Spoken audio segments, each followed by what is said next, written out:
వ్యాపార ప్రకటనల కోసం ఈ నంబర్కి కాల్ చేయండి. సీనియర్ హీరోలలో ఒకరైన రాజశేఖర్ ఈ మధ్య కాలంలో పరిమితంగా సినిమాలలో నటిస్తున్నారు. ఈ మధ్య కాలంలో ఆయన నటించిన శేఖర్, ఎక్స్ట్రా ఆర్డినరీ మ్యాన్ సినిమాలు బాక్సాఫీస్ వద్ద ఆశించిన స్థాయిలో ఫలితాలను అందుకోలేదు. శేఖర్ మూవీ పలు వివాదాలలో చిక్కుకోవడం వల్ల ఈ సినిమా ఏ ఓటీటీలో సైతం అందుబాటులో లేదనే సంగతి తెలిసిందే. అయితే 70 కోట్ల రూపాయల బడ్జెట్తో రాజశేఖర్ హీరోగా ఒక ప్రాజెక్ట్ తెరకెక్కుతోందని తెలుస్తోంది.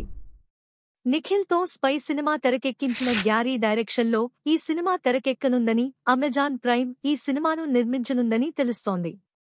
ఈ ప్రాజెక్ట్లో మరో 2 యంగ్ హీరోలు సైతం నటిస్తున్నారని వార్తలు వినిపిస్తున్నాయి. సాధారణంగా అమెజాన్ వెబ్ సిరీస్లను మాత్రమే నిర్మిస్తుంది.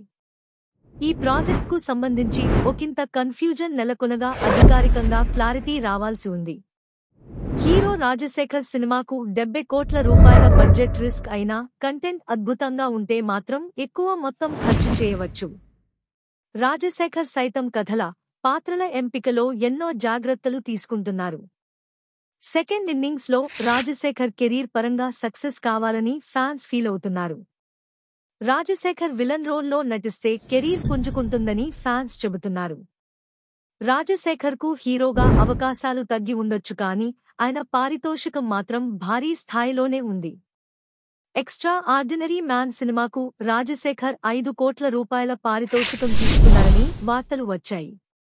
గెస్ట్ రోల్కు రాజశేఖర్ ఆ రేంజ్లో తీసుకుంటే ఫుల్ లెంగ్త్ రోల్కు ఏ రేంజ్లో తీసుకుంటారో చూడాలి.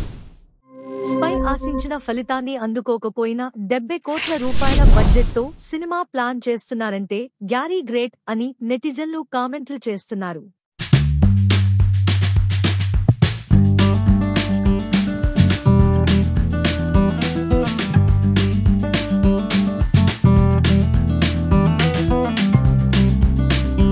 మీ వ్యాపార ప్రకటనల కోసం ఈ నంబర్కి కాల్ చేయండి.